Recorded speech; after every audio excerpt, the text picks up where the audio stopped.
The sun shone brightly on the perfectly manicured lawn of the Campbell estate. Pink and blue balloons danced in the breeze, paper lanterns swayed gently above the deck, and laughter bubbled through the air. It was a day meant for celebration, Anne and John's gender reveal party. Anne stood beneath a white arch draped in roses, her hands gently cradling her baby bump. Her eyes sparkled with excitement, nerves fluttering in her chest. Today was the day.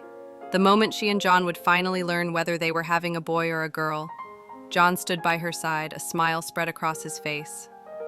In his hands, he held a black balloon, big, glossy, and full of mystery. The words boy or girl danced across the surface in swirling white letters. The crowd of friends and family gathered close, their phones raised, laughter mixing with the rustle of summer wind. John nudged the balloon gently against Anne's belly, teasing her with playful anticipation. "Ready?" he asked, his eyes locked with hers. Anne nodded, her hand gripping a silver pin. With one quick motion, she popped the balloon. White confetti rained down. Confused murmurs rippled through the crowd. Anne's smile faltered. Among the fluttering confetti was a larger, folded piece of paper.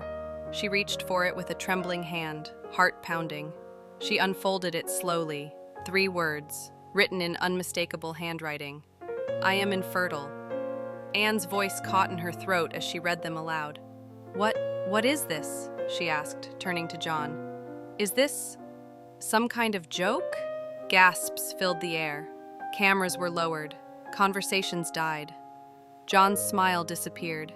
He reached into his pocket and pulled out a sheet of paper. "I did a test," he said coldly.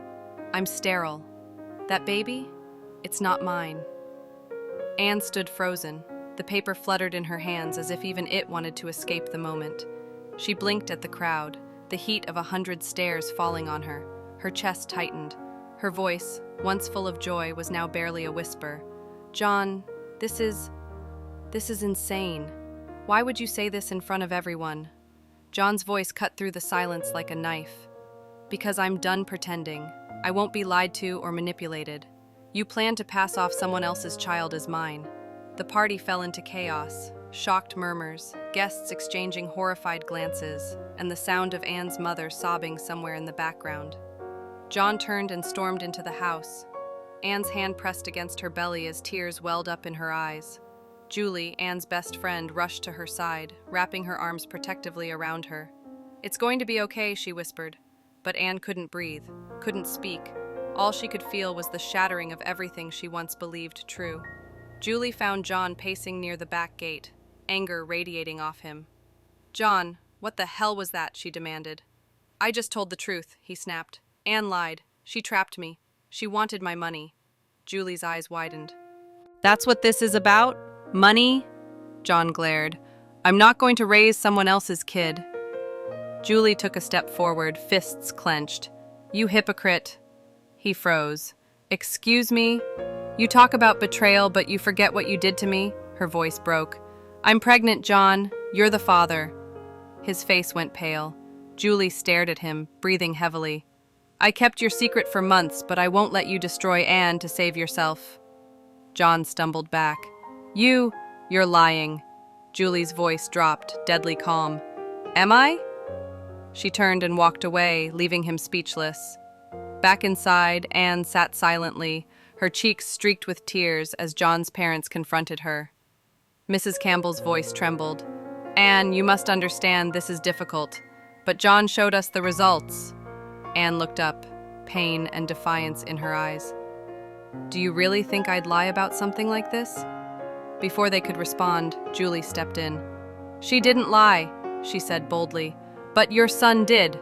Everyone turned. Julie's voice echoed with truth. "John accused Anne while knowing I'm pregnant with his child. He used his own infertility as a weapon, knowing he couldn't possibly be the father of either baby." Gasps erupted again. The air in the room grew thick with shock and shame. John stood at the doorway, caught in the unraveling of his own deceit. Mr. Campbell's eyes burned with fury. "John, is this true?" Silence. Mrs. Campbell sobbed quietly.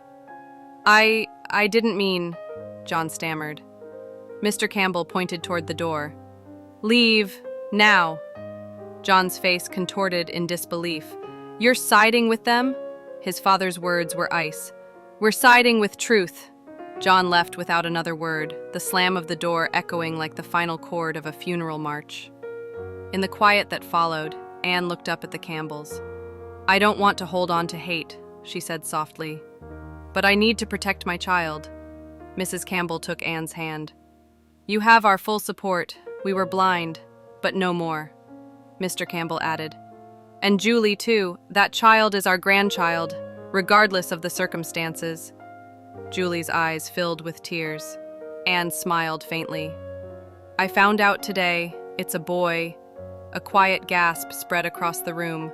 Hope, joy, healing. Even through betrayal and heartbreak, life had given Anne something worth holding on to. Love, friendship, and the promise of a better future.